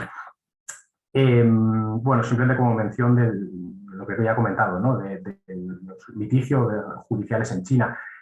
Hay, como decía inicialmente también, algunos estereotipos muy creados con el sistema judicial chino que no responden a la realidad en muchos casos. Y los que lo vemos en el día a día en China es uno de los casos. De hecho, la primera instancia china es bastante... digamos, trabaja de forma bastante eficiente. Generalmente tenemos una resolución en cuanto a los 9 meses, en torno a los 9 meses desde el momento que se puso la demanda, que si lo comparamos, por ejemplo, con España, es un sistema muy rápido y eficaz. Puedo ejecutar, me va a permitir unas facilidades adicionales al ejecutar ese contrato para reclamar mis derechos contra la empresa china y, en general, las decisiones judiciales desde un punto de vista jurídico son bastante aceptables. Sí que hay un punto que tenemos que tener en consideración, es que no siempre es conveniente establecer cualquier ciudad china como resolución de contratos o los tribunales de todas las ciudades chinas como resolución de contratos. Esto sí que es importante tenerlo en cuenta y es conveniente que nos quedemos o vayamos a los tribunales de las principales ciudades chinas, de first tier cities, como le llaman. Y eso nos va a dar mayores garantías de un juicio imparcial, efectivo y con una buena resolución. Cuando hablamos de principales ciudades chinas, hablamos fundamentalmente de Beijing, de Shanghai, de Shenzhen, de Guangzhou, Chengdu, bueno, unas de las principales ciudades chinas donde el sistema judicial está mucho más desarrollado, mucho más profesionalizado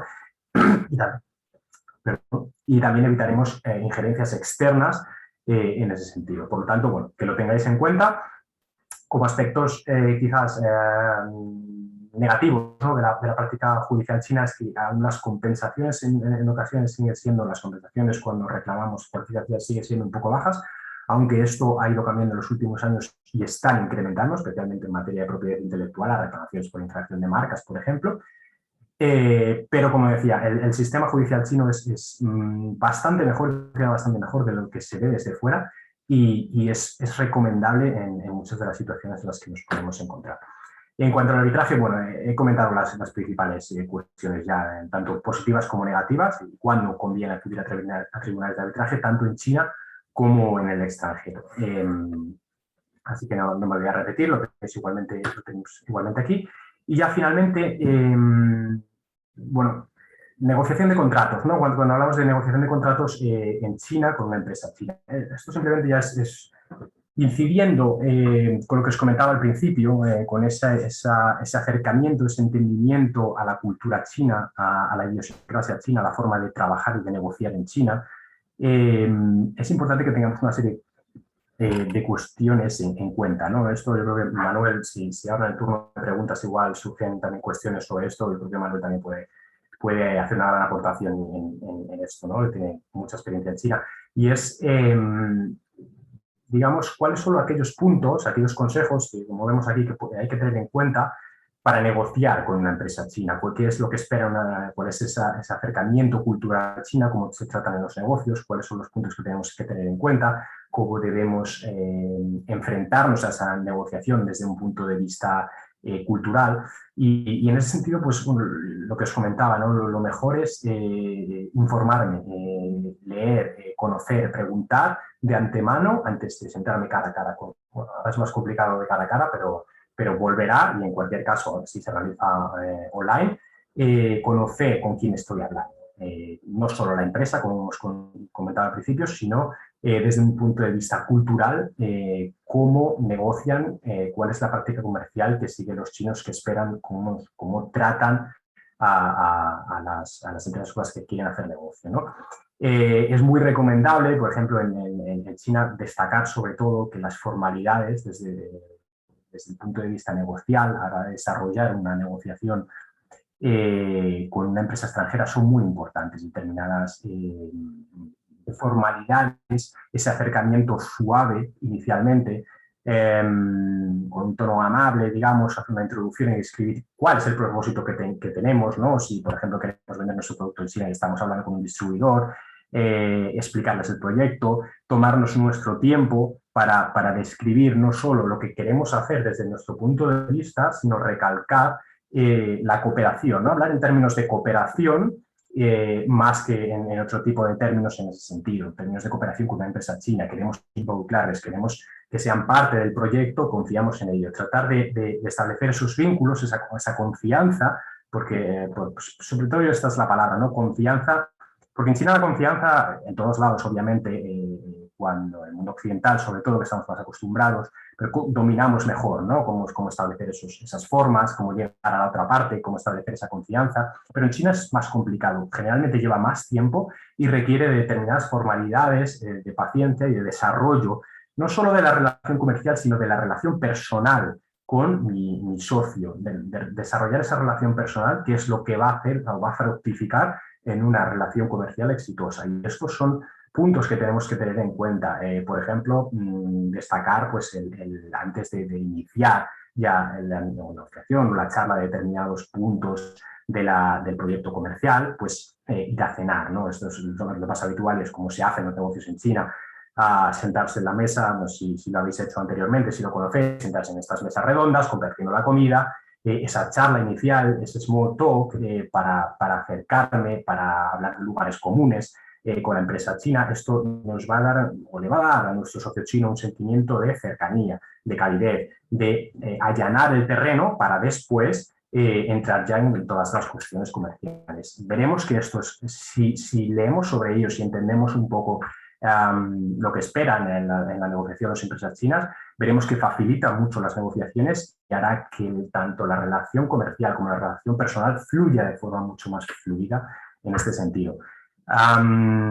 Como lo que comentaba, describir la cooperación, describir el proyecto en términos de cooperación. Quiero involucrar a mi distribuidor en China, quiero cooperar con él, no quiero que sea mi cliente, ¿no? Que me va a comprar, sino cooperar con él y ganar su confianza, que eso hará que luego en la operativa debo confiar en él para que venda mis productos en China y lo hará de forma mucho mejor o mucho más exitosa.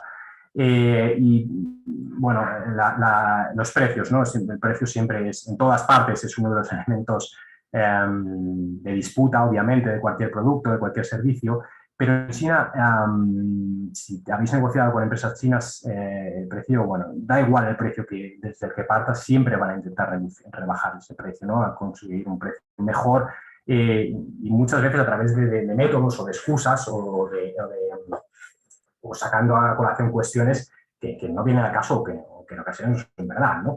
Entonces, darles esa sensación a ellos de que, mira, inicialmente este es mi precio estándar, este es el precio que utilizo con mis distribuidores, pero a ti te voy a ofrecer este tu precio, te estoy ofreciendo un descuento, puede ser o no ser verdad, pero todas esas, digamos, esas perspectivas, ese inicio de la conversación poniendo de manifiesto o desde este punto de vista, puede ayudar mucho a darles una sensación de que tenéis un interés o que tenemos un interés esencial en desarrollar el trabajo con ellos, que estamos haciendo un esfuerzo para reducir el precio, para facilitar la comunicación y facilitar el entendimiento, etcétera, etcétera. Entonces, todas estas cuestiones son esenciales a la hora de desarrollar nuestro negocio en China. Sobre esto, sobre relaciones culturales, sobre prácticas comerciales en China desde esta perspectiva más cultural, hay muchísima información, hay muchísimos libros, hay mucha gente en España que se dedica a ellos y que da charlas sobre ellos. Yo no me voy a extender más, pero sí que quería comentarlo y que tuvierais en cuenta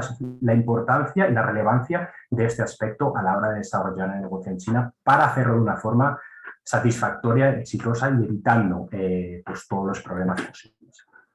Así que nada, finalmente, bueno, para terminar ya, el último punto es qué hacer, ¿no? ¿Qué ocurre cuando las cosas van mal? Es decir, muchas veces, obviamente, cuando nos encontramos, estamos iniciando una relación comercial, no nos ponemos nunca la perspectiva de qué ocurre si me va mal, qué va a pasar, no partimos desde ese punto de vista negativo. Esto solo lo hacemos los abogados, que muchas veces nos lo recrimináis, ¿no? Que siempre estamos buscando pues cuestiones o qué pasa si falla esto, qué pasa si falla lo otro. Pero bueno, es nuestro trabajo valorar esos riesgos y tratar de protegerlos, ¿no? Pero, como decía, por las características de China, por la problemática habitual que suele surgir, sí que es importante que tengamos en cuenta una serie de cuestiones de forma inicial y que implementemos estos puntos a lo largo del desarrollo de la relación comercial en el caso de que surgiera un problema, porque nos va a facilitar mucho la resolución de ese problema, nos va a facilitar mucho las soluciones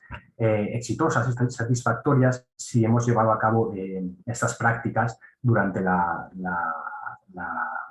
desarrollo del contrato y el desarrollo de la relación comercial, obviamente. Entonces, esto, por ejemplo, simplemente comentar una serie de puntos muy concretos, y es que cualquier cambio, cualquier modificación de las condiciones que se hagan en el contrato a lo largo de la relación comercial es imprescindible que lo dejemos por escrito. Puede ser un correo electrónico, puede ser que hagamos un amendment, una adenda al contrato modificando determinadas funciones. Puede ser de muchas formas, pero es esencial que se deje por escrito y que sea claro. Tener en cuenta que los correos electrónicos, los emails, solo son pruebas en China. En Europa muchas veces sí que es mucho más fácil que los juzgados y los tribunales acepten los emails como prueba directamente, pero en China para admitirlos como prueba deben ser notarizados. Por lo tanto, esa cadena de emails que podemos tener con nuestro distribuidor o con nuestro proveedor chino, es importante que la guardemos bien y en caso de que lo necesitemos, porque acudamos a tribunales, lo debemos notarizar antes de presentarlo como prueba. Pero esto es esencial, no hay ningún problema, se notariza, además en China no es muy costosa la notarización y muchas veces son pruebas muy relevantes en este sentido. Entonces, todo que tengamos en cuenta hay que dejarlo por escrito, es importante, estas comunicaciones escritas y que muchas veces en ocasiones para probar esa mala fe, ¿no?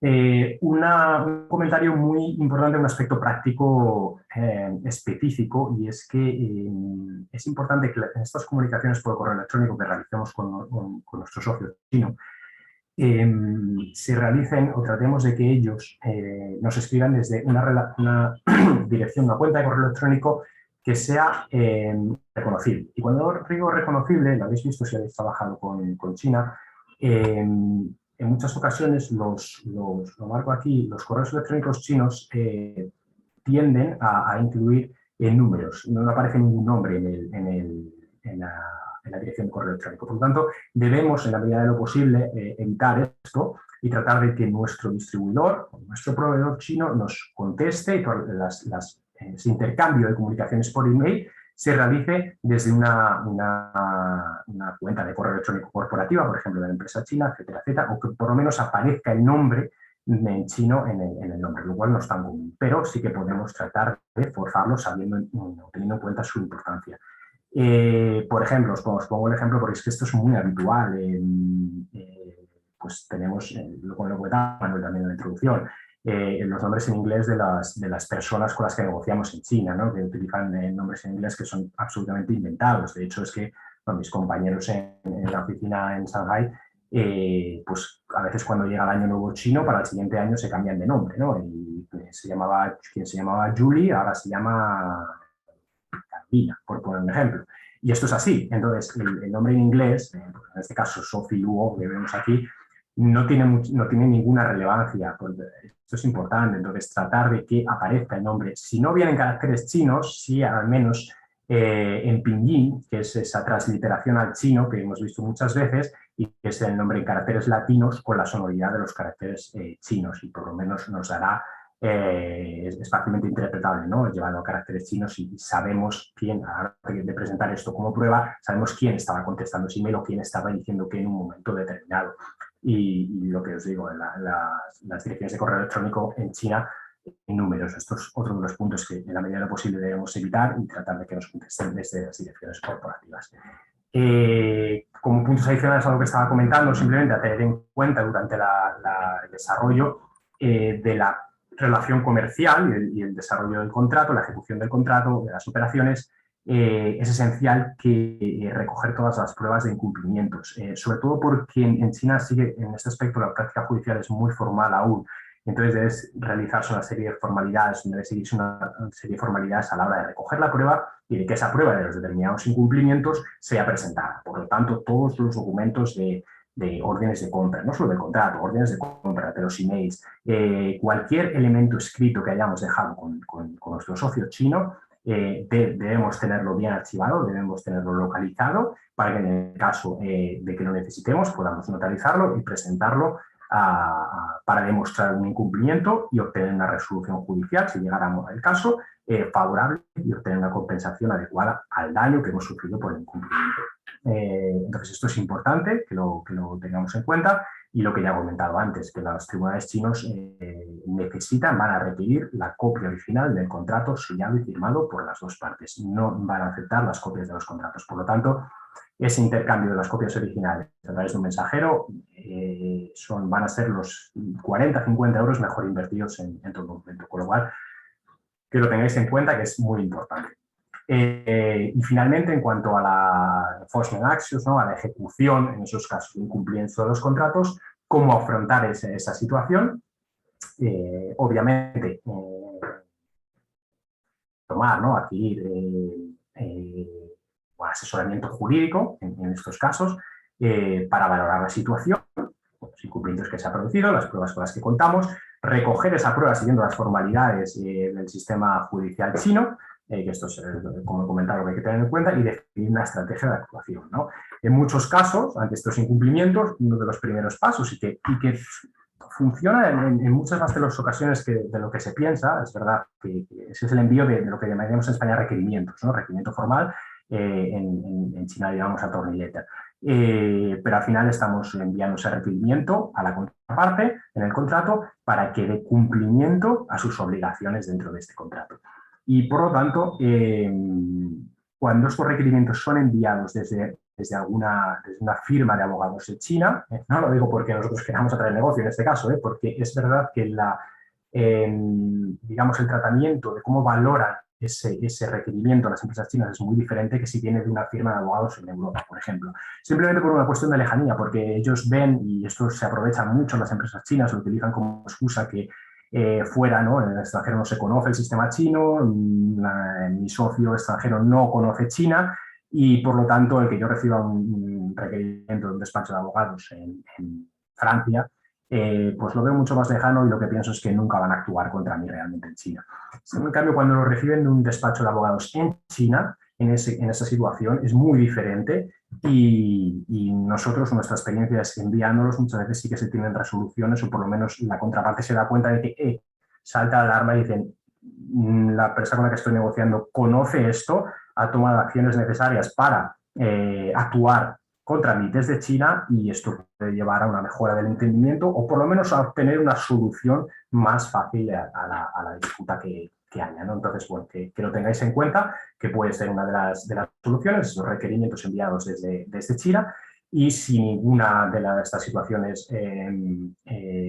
funciona, pues no nos queda más remedio que defender nuestros derechos en el contrato mediante pues, una demanda correspondiente de los tribunales chinos si corresponde o según lo que hayamos definido en esa cláusula de disputa, de resolución de disputas en el contrato. Para terminar, el último punto, simplemente mencionar un caso muy específico en la práctica. Perdón, un momento, pero es mucho hablar y se queda uno seco. En la práctica, los casos de fraude trabajando con empresas chinas. Me gusta comentarlo porque si bien no es común, sí que lo vamos viendo más de una vez a lo largo del año. Y en este caso, con los casos que hemos visto con empresas europeas, con clientes europeos que han comprado productos a empresas chinas, han realizado la transferencia por anticipado del dinero, según las condiciones que acordaron, y bueno, pues después los productos no han llegado, han llegado defectuosos, etcétera, etcétera, y la empresa china no asume esa situación, no acepta la reclamación y nos encontramos en estas situaciones. O bien, otro de los casos es aquella en la que hablamos ya de fraude electrónico, digamos, de interposición de la identidad, es decir, que estoy haciendo negocios con una empresa china, en este caso, pues, en ejemplo, como Boyue Pipe and Fitting, estoy intercambiando emails y en uno de los emails llega el momento en el que decimos, vale, estamos de acuerdo en las condiciones, vamos a realizar el pago. En ese momento recibimos un email contestando desde una dirección de correo electrónico que nos parece que es idéntica a la persona con la que estamos intercambiando en esa empresa china, pero que suele variar a veces solo en una letra. Y resulta que es un aprovechamiento de la identidad, una falsificación de la identidad, y es un tercero que se ha detectado nuestras comunicaciones y os contesta dando un número de cuenta para que realicéis el pago por la compraventa de sus productos. El pago se realiza y cuando volvéis a hablar con vuestro distribuidor en China, por ejemplo, o vuestro proveedor, os dais cuenta de que os dice que os manda el número de cuenta o os dice que no ha recibido ese pago y el pago se ha realizado. Y esto es una situación de fraudes electrónicos que estamos viendo en China, que no son comunes, pero sí que se dan de forma recurrente a lo largo del año. Por lo tanto, aquí no hay mucho que se pueda hacer de forma anticipada, simplemente fijarnos siempre muy bien en la dirección de correo electrónico desde la que recibimos el mensaje o el email y cuando se vaya a realizar un pago. Este es quizás la metodología, el único método que podemos implementar para asegurar que estamos realizando el pago a la persona correcta es que por otro medio de comunicación, ya sea WhatsApp, ya sea WeChat, le confirmemos a la persona con la que estamos hablando que os voy a realizar el pago en esta cuenta, según me habéis dicho en el email, ok, realizamos la transferencia. Esto puede ser una forma de evitar estos fraudes que, ya os digo, se dan en China y lo hemos visto con una serie de clientes españoles que se han encontrado en esta situación. Si aún así nos vemos en esa situación y se ha producido ese fraude, que entendáis que el timing en estos casos es crucial, es decir, ponerlos en contacto con un despacho de abogados en China.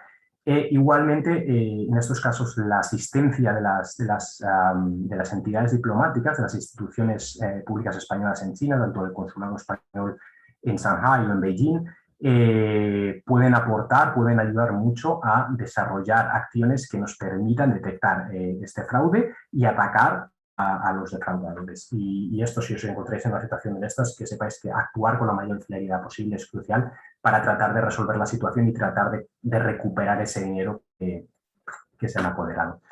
Así que nada, bueno, finalmente siempre me gusta, utilizo esta diapositiva para terminar cualquier charla y es un resumen muy sabio, ¿no? de las reglas de negocio en China que hay que tener en cuenta, y los que, como digo, los que estéis acostumbrados o hayáis ya trabajado con China, con chinos, bueno, sonará esto, ¿no? Y seréis conscientes de que, bueno, cumple a la perfección todas esas particularidades que hemos estado comentando, esa idiosincrasia en China, esas diferencias, ¿no? Que en muchas ocasiones vemos a la hora de desarrollar negocio. Y es que me dice que en China todo es posible y esto es absolutamente cierto. Siempre hay una forma de resolver un problema. Eso sí, hay que tener en cuenta que nada es fácil y que la paciencia es la clave del éxito, sin ninguna duda. Como hemos dicho, las relaciones en China, ya sean comerciales o personales, siempre han de tomar la perspectiva del largo plazo. Porque si bien en un corto plazo vemos que las cosas pueden ir funcionando, lo que hará que la relación fluya, sea consistente y se solidifique a futuro, será la paciencia para desarrollar la confianza con nuestro socio y trabajar en este sentido. Que sepáis igualmente que la respuesta sí no es una indicación de afirmación o acuerdo siempre. Esto es un aspecto muy cultural. En China, los chinos, la cultura china no se dice no generalmente, es difícil que te digan no. Y por lo tanto muchas veces estás tratando, estás diciendo cosas, estás negociando con un usuario que te está diciendo sí y luego te das cuenta de que por email, pues cuando le envías las conclusiones de lo que has comentado, pues te das cuenta de que no, que te están diciendo ahora que no. ¿Cómo puede ser? Te están diciendo que no lo ven claro esto. De cómo puede ser si ya habíamos acordado este punto, ¿no? Me habéis dicho que sí, pues precisamente por eso, ¿no? Y esto nos pasa a nosotros en la oficina en Shanghái. A nosotros me refiero a los extranjeros con nuestros compañeros chinos, abogados chinos en las Filipinas, que muchas veces estás comentando un tema, dices, ¿está bien? ¿Lo habéis entendido? Sí, sí. Y bueno, te das cuenta que a los 2 días pues les preguntas si ya se ha completado esto y dicen que no. Y digo, bueno, pues ¿qué pasaba? No es que tenía una duda, ¿por qué no lo preguntaste si me dijiste que lo habías entendido? Pues estas incoherencias, digamos, claro, incoherencias para nosotros desde nuestra mentalidad occidental, de cómo tratar estos aspectos, de fijarnos mucho en la expresión, ¿no? Para entender si realmente se ha llegado a un acuerdo con ellos, es esencial para evitar todos estos encontronazos, ¿no? O que la relación fluya mejor. Bueno, provisional regulations, que las regulaciones provisionales significa que las reglas pueden cambiar en cualquier momento, incluso retroactivamente, y que la firma del contrato significa el comienzo de la negociación. Esto es literal, y los que hayáis trabajado con ello lo sabréis, negociando contratos en China, nosotros como abogados lo vemos en el día a día. Al principio te cuesta hacerse, pero es asombroso el que puedes haber estado negociando un contrato durante semanas, firmas, y al día siguiente de haber firmado el contrato con todas las condiciones ya acordadas, te encuentras a tu socio diciéndote que esto que habíamos, este punto de aquí que habíamos acordado, que no lo acaban de ver y que eso no les satisface y que hay que cambiarlo, ¿no? Y esto es inconcebible desde nuestra mentalidad occidental, digamos, que suceda cuando un contrato ya se acaba de firmar, que al día siguiente estemos modificándolo, pero tenemos que ser conscientes que en China esto sucede y que es el largo plazo. Por lo tanto, acostumbrarnos, adaptarnos a ello, nos va a permitir dar mejores soluciones y mejores respuestas a todas estas situaciones. Y simplemente, bueno, que cuando seáis muy optimistas porque la situación es muy buena, que pensar sobre la regla 2, que nada es fácil, que probablemente hay que ser siempre prudente y tener un ojo en ello, ¿no? Y que cuando estéis frustrados por toda la problemática, por todos los problemas que surgen en China, en las negociaciones, en las discusiones con proveedores, con distribuidores, que penséis sobre la regla 1, que todo es posible y que siempre hay una solución que podemos encontrar en China para ello. Nada más, pues, yo llego hasta aquí con la presentación y ahora, bueno, lo que he comentado, si tenéis interés en recibir directamente la presentación, podéis escribirme al email que aparece aquí, me mandéis un correo y estaré encantado de enviaros la presentación. Si no, en cualquier caso, en la página web de Extenda, creo que igualmente estará la grabación disponible. Y ahora, pues, encantado de atender pues, todas las preguntas y las cuestiones que les hayan ido surgiendo. Muy bien, Manuel, muchas gracias, Daniel. Pues como les dijimos, vamos a tener 10 o 15 minutos para atender preguntas que puedan plantear. Veo que no me han planteado cuestiones, no me han planteado preguntas por el chat. Podemos hacer una cosa, si quieren pues, que sea compleja, plantearla de viva voz, lo que les pido es que abran la cámara y así puedo identificar quiénes de ustedes quieren lanzar una pregunta de viva voz, y yo les abriré el micrófono para que les pediré después, les daré por turno para abrir el micrófono para que planteen la pregunta. Un poco para romper el hielo, sí que quería hacerte una pregunta, Daniel. Mira, veo que en el tema de la cláusula de arbitraje no recomiendas referir el contrato como primera instancia el arbitraje internacional, salvo en contratos de cierto importe, ¿no? Pero veo que dentro, bueno, como sabemos, dentro del arbitraje, pues aparte del arbitraje internacional en Hong Kong, de los arbitrajes internacionales que tenemos dentro de China, tradicionalmente estaba el CIETAC, que también había pues bastante lío entre lo que era el CIETAC de Pekín y el CIETAC de Shanghái, pero últimamente pues se utiliza más el SIAC, ¿no? El SHIAC. Entonces no sé si entre CIETAC o SIAC, ¿cuál sería el que tú recomiendas más? ¿O qué diferencias puede haber en el trato que recibamos o los costes? Es verdad que es una muy buena pregunta, es una cuestión. El SIETAC en Shanghái, por la tradición que tiene en la resolución de conflictos o de problemáticas, especialmente con empresas extranjeras, hay muchos árbitros extranjeros que son árbitros dentro del SIETAC. Entonces, yo creo que por la idiosincrasia de Shanghái, que es una ciudad con mucha influencia internacional, muy acostumbrada a tratar y hacer negocios con empresas extranjeras, tiene un conocimiento y aportan soluciones en los procedimientos de arbitraje muy buenas, ¿no? En una técnica jurídica muy buena y es muy fiable. Pero sí que nosotros también, por ejemplo, hemos desarrollado procedimientos en lo que es ahora el Tribunal de Arbitraje Internacional chino, y la verdad es que no tiene nada que envidiarle al de Shanghái. Yo creo que las soluciones que nos van a dar van a ser muy similares y ambos son órganos fiables, muy eficientes y sobre todo que lo que comentaba, ¿no? En comparación con los tribunales de arbitraje de Hong Kong, de Singapur, mucho más económicos desde ese punto de vista, ¿no? Entonces, son muy recomendables. Nosotros, porque en muchas ocasiones, cuando vemos que las empresas extranjeras pues, no acaban de fiarse totalmente de los tribunales de justicia chinos y prefieren establecer un órgano de resolución de conflictos o un tribunal de arbitraje, ¿no? En esos casos, la verdad es que tanto el CEPAC como el SNEA son perfectamente válidos y eficientes para soluciones en este sentido. No destacaría, sí que es verdad que el de Shanghái, un poco por la experiencia que ya tienen acumulada y los árbitros extranjeros que hay, pues puede tener un acercamiento más digamos, más fiable a lo que esperamos, pero ambos trabajan de forma bastante eficiente y segura, sobre todo. Muy bien. No sé si tienen alguna pregunta.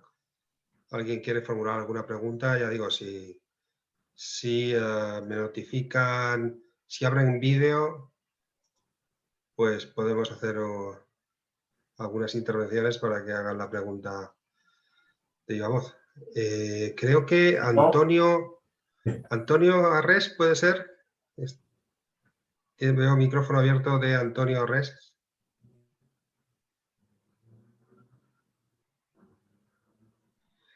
A ver, tenemos una pregunta de Mbello, está identificado como Mbello. ¿Piensas que los fletes marítimos serán? A ver, vamos a ver si me ha ido la pregunta. Bueno, la verdad que no es un tema legal, simplemente si piensas que los fletes marítimos serán en breve tiempo más económicos como en meses anteriores o seguirán subiendo. Bueno. No, quizás en esto incluso sepas tú más que yo, pero yo no soy especialista en logística internacional.